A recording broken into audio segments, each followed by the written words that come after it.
Hello प्रिय छात्रों, नमस्कार। मेरे चैनल एचबी ऑनलाइन क्लासेस से आप सभी का स्वागत करता हूं। हम लोग कक्षा 10वीं का मैथमेटिक्स लगातार रिवीजन कर रहे हैं आपके महत्वपूर्ण इम्पोर्टेंट क्वेश्चन के साथ। तो मैं जो पढ़ा रहा हूँ, मैं जो स्टडी आपको मटेरियल दे रहा हूँ, उसको आप लोग को अवश्य देखना है और पूरा फुल वीडियो देखना है ताकि आप अपनी परीक्षाओं में अच्छे नंबर से पास हो सके।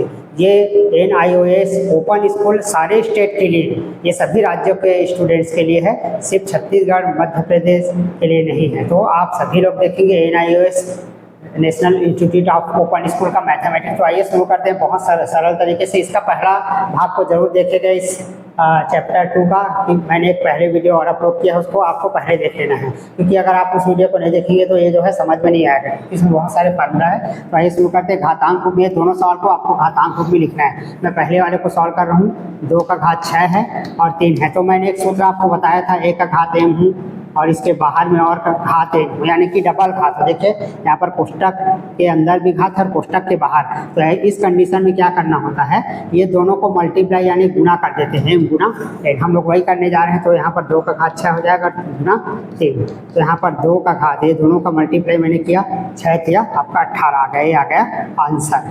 ठीक है। इसी प्रकार अपन सेकेंड सवाल को करते हैं। सेकेंड सवाल में भी आपको वही करना है, सेम टू सेम। 3/4 है, पूरे का घात 2 है गुना, और यहाँ पर कोष्टक के बाहर और भी घात है 2। तो यहाँ पर जो किए थे सेम, वही आपको यहाँ पर भी करना है। तो बड़े ध्यान से देखिए। 3/4 सबसे पहले इसको लिख लेंगे इस प्रकार से, और यहाँ पर ये दोनों को मल्टीप्लाई आपस में गुना कर देंगे।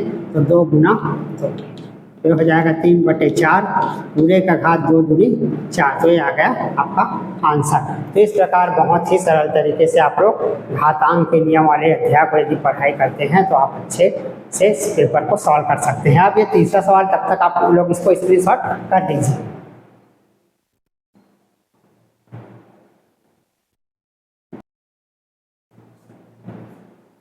नेक्स्ट सवाल देखें, यहाँ पर फिर से तीसरा नंबर का है ना। तो यहाँ पर देखिए, सबसे पहले हम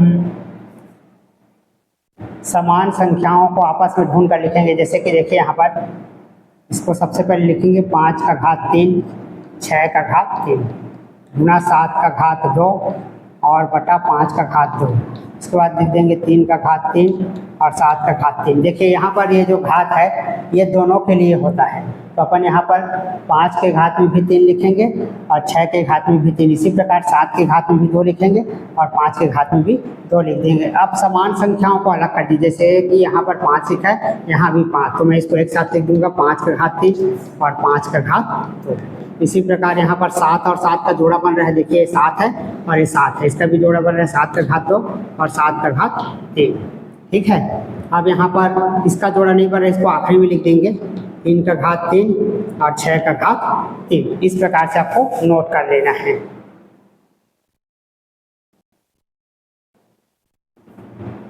अब यहाँ पर देखिए,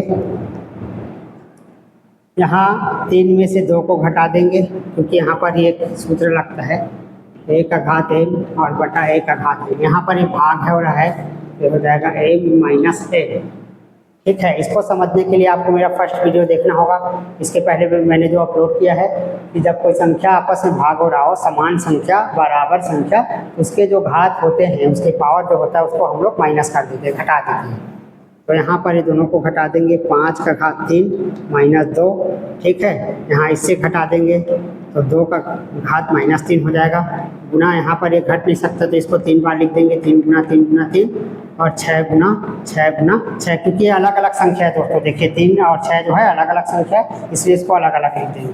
अब 3 में से 2 को घटा दीजिए, तो 3 में से 2 को घटाने पर -5 बस बचेगा। अब यहाँ पर देखिए 2 से 3 को घटाएंगे तो यहाँ पर 7, और चूंकि ये बड़ा संख्या है, देखिए ध्यान से, तो 3 में से 2 को घटाने पर -1 बचेगा। ठीक है, +1 नहीं, -1। अब यहाँ पर देखिए इसको काट देंगे, 3 एकम 3, 3 दूनी 6, 3 एकम 3, 3 दूनी 6, 3 एकम 3 और 3 दूनी 6। तो यहाँ पर नीचे में बच जाता है 2 गुना 2 गुना 2। इस प्रकार आपके पास बचा -7 और गुना 1 बचा है। यहाँ पर 7 को नहीं लिखूंगा। ठीक है। 2 गुना 2 गुना 2, ये तीनों 2 को लिखेंगे।